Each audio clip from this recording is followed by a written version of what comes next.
Hey team, Patrick here. In this lesson, we're going to go through a video tutorial for how you can hit with slice or flat or kick, so topspin on your serve. So you understand the fundamentals, but also have a specific way you can practice the next time you're out there on the courts. So let's get into it. The most important phrase for us to know is the strings send and the path bends.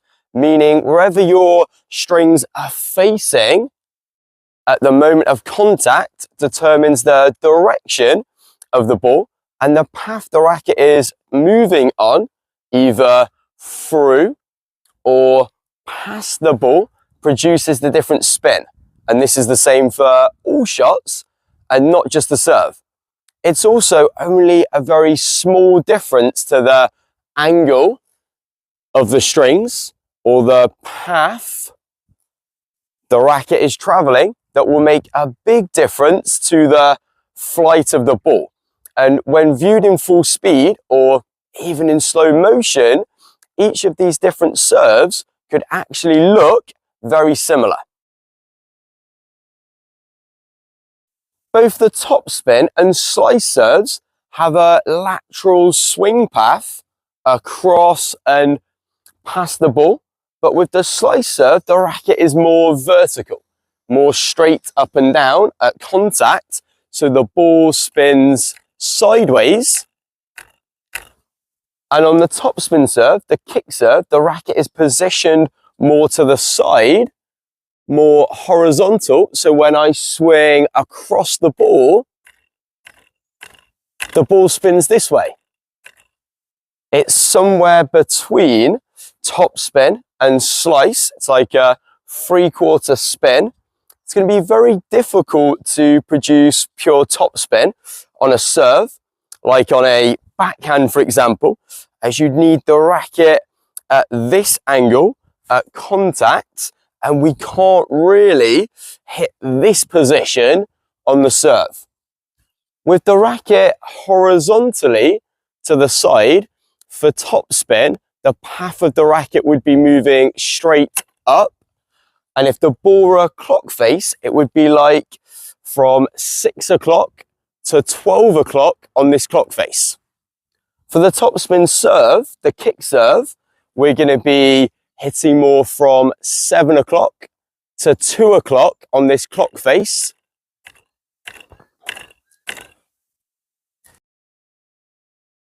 And on the slice serve, we're going to be hitting more of the side of the ball, 2 o'clock or 3 o'clock. And on a flat serve, we're going to hit more towards the middle to maybe slightly above the middle of the ball. For a flat serve and a slice serve, the racket is pretty much straight up and down at contact. It's more vertical.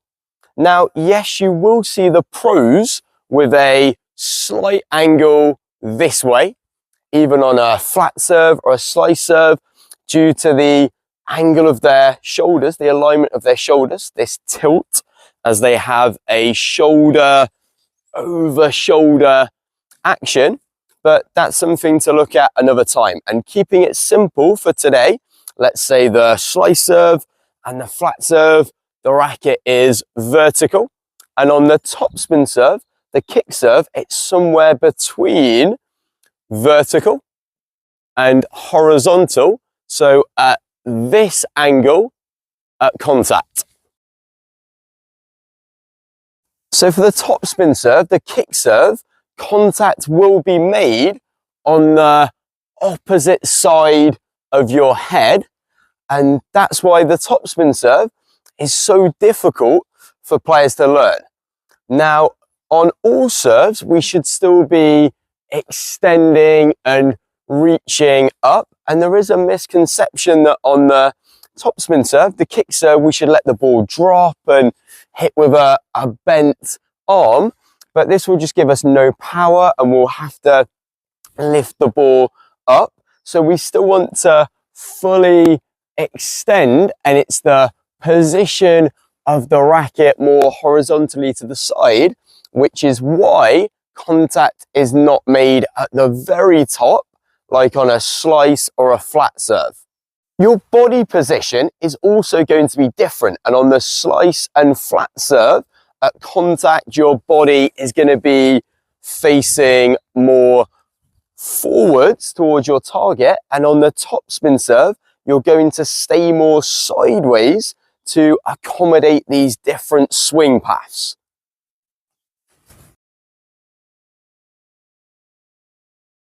So for spin, whether that's topspin or slice, you're going to be swinging past the ball. And on a flat serve, you're going to be swinging through the ball in the direction of your target. And you can use the lines of the court as a guide, whether you feel you're swinging more in line with the baseline or along the tram lines or center line. On a flat serve, you're going to release the tip of the racket through the ball in the direction of your target. That's why your body needs to turn to accommodate this swing path. And on a flat serve, you will see more ball speed as all of your racket head speed is delivered through the ball and turned into speed on the ball. Whereas on a spin serve, you're going to be turning some of this racket head speed into spin, which is why generally on a first serve, you're going to hit flat, and on a second serve, hit some sort of spin, usually top spin for safety.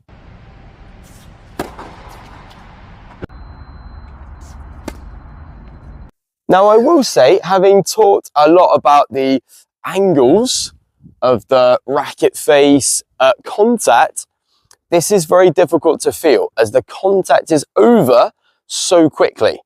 And changing the location of your ball toss is a way to change the angles of the racket more intuitively. And on an imaginary clock face in front of you, drawn from 9 o'clock to 3 o'clock, for a kick serve, we want the ball toss more towards 11:30, 12:30 for a flat serve, and more towards 1:30 for a slice serve. As a right-hander, if your ball toss is too far to the right and you're trying to swing across the ball and hit with topspin, you'll hit an accidental slice as it will straighten the racket out. The racket will become too vertical and it's impossible to hit topspin from this position as you can't swing up. We need to be more at this position at contact. When hitting the kick serve as a right-hander, we'll initially see the ball curve from the right to left like a slice. As remember, the kick serve has characteristics of slice and topspin.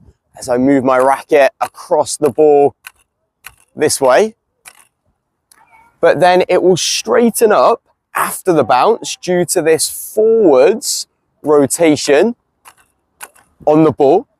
And it's this straightening up after the bounce that we see as the ball kicking back to the right.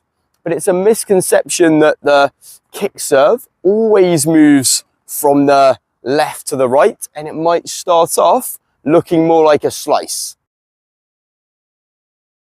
And on the slice serve, the ball should continue to curve from the right to the left after the bounce. And our goal should be to hit the side fence before the back fence.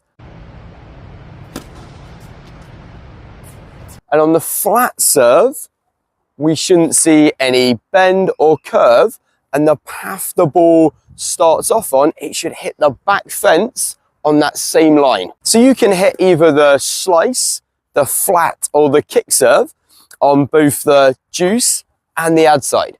So that's 6 serves before you even start to bring in hitting different directions.